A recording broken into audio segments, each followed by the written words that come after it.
Hello, spellcasters of all shapes and sizes. My name is Chance, and welcome to the 25th episode in our second level spell series. Today we're going to be taking a look at Enlarge/Reduce. This is such a cool one. I honestly love this. Plays out great thematically, works great in combat. I just think it's a hilarious spell. And it is usable by the Sorcerer, Wizard, and the Artificer, which is amazing. And it is found in the good old Player's Handbook. Now with that hyped up intro out of the way, let's take a look at its mechanics.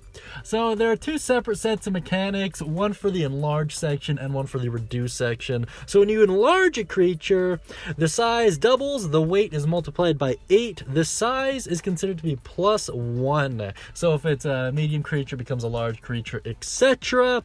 They get advantage on strength saves and checks. So that includes like your your athletic check, for example, would be in there. So there are a lot more benefits than just the weight and size. You also gain a plus D4 to weapon damage, so long as you're carrying a weapon while the spell is cast on you.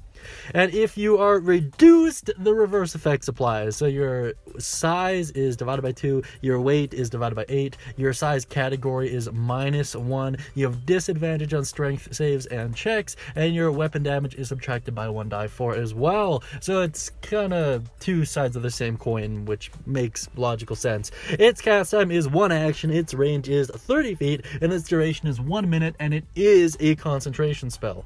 The saving throw, by the way, is Constitution. The components are verbal, material, and somatic. If you're curious about that material component, it is a pinch of powdered iron, and the school is Transmutation, which really makes a lot of sense.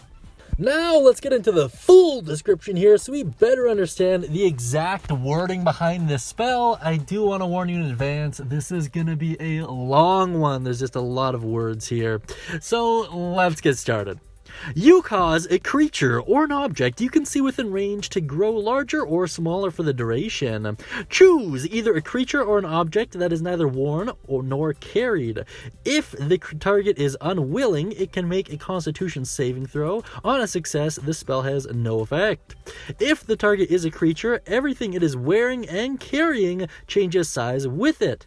Any item dropped by an affected creature returns to its normal size at once. Enlarge! The target's size doubles in all dimensions and its weight is multiplied by 8.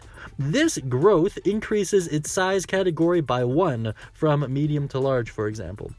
If there isn't enough room for the target to double its size, the creature or object attains the maximum possible size for the space available until the spell ends. The target also has advantage on strength checks and saving throws. The target's weapons also grow to match its new size. With these weapons enlarged, the attacks with them deal an extra 1 die 4 damage. Reduce.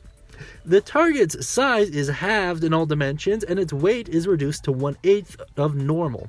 This reduction decreases the size category by 1, from medium to small, for example. Until the spell ends, the target also has disadvantage on strength checks and strength saving throws. The target's weapons also shrink to match its new size. While these weapons are reduced, the target's attacks with them deal 1 die 4 less damage.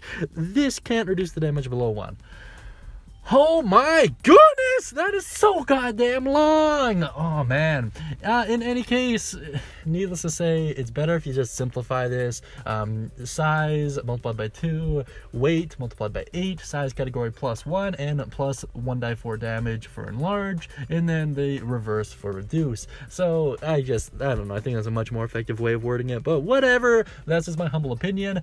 Important things to note is this affects objects as well. I think that is hilarious. I think that is great for concealing, and also great for making a person's weapon of choice unusable. This partners up very well with something like Disarming Strike from the Battlemaster Combat Maneuvers. Check out that series if you don't know what I'm talking about, but I think it's a great idea. Now let's get into some alternative uses here. So I think this is absolutely fantastic and amazing when it comes to balancing out encounters. Now, an extra 1die4 damage might not seem like a lot, but when you put it on someone with many attacks, then it really adds up in a real hurry. Outside of that, it's a great way of drawing aggro or minimizing aggro depending on your position. Something worth noting is it doesn't affect the damage done by spells or done by other magical effects, so very important to know that.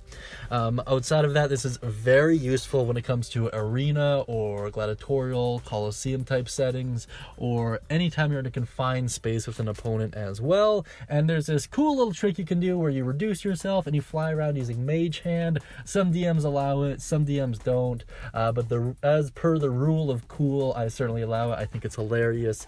That being said, if you have any alternative uses, ideas, or cool concepts you'd like to share with us, please do so down below in the comment section. I really do appreciate it. Also, if you like that cool hand-drawn Dragonborn and you would like your own hand-drawn D&D character, please check out the guild hall to figure out exactly how to do that. Thank you so much, guys. I really do appreciate your time. I hope you have a wonderful day, and as always, happy casting, everyone.